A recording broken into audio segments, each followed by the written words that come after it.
With each generation, associations need to make changes to attract volunteers. While there's a lot of media focus today on millennials and baby boomers, Generation X receives less attention. Born between the mid-60s and mid-80s, this group has a fundamental difference in philosophy. For example, Gen Xers tend to be individualistic and entrepreneurial, and both of these characteristics factor into their decision to start and stick with volunteering. Beginning with an individualistic overlook, in order to believe a volunteer project with an association is worth their time, Gen Xers will need to know how that association benefits them personally.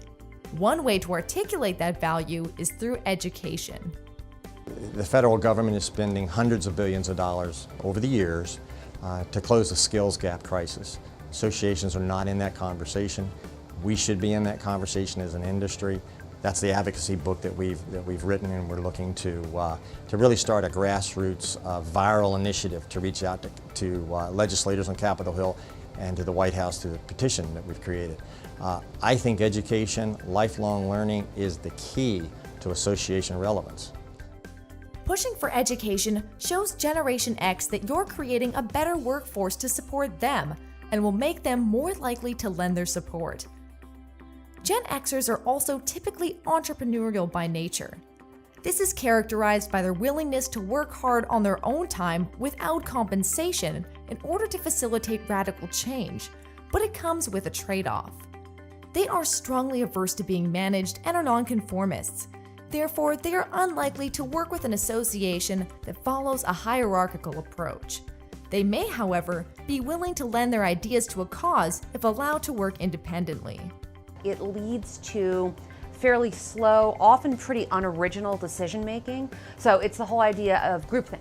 You know, you're all there, you're all together, you're all coming to consensus all the time, and the really innovative, maybe slightly wild ideas just get shunted aside. Because of their entrepreneurial nature, most Gen Xers shy away from organizations that work in the traditional way because they want responsibility without being micromanaged, and they want to be working independently of others.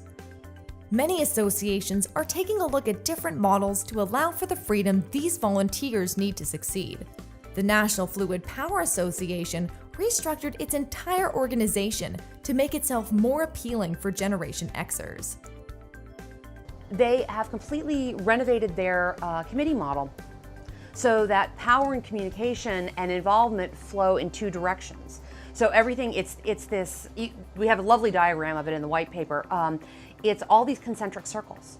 And your ability to be involved and the way information flows goes in and out and back and forth, and there isn't this kind of idea of one path up the pyramid to this tiny little peak. It's all very fluid, and again, it allows people to be involved in a lot of very interesting ways.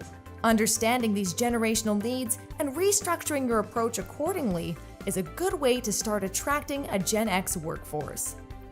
For more tips on improving your board for the next generation, read Elizabeth Engel's white paper, The Mission-Driven Volunteer. Download it for free from getmespark.com.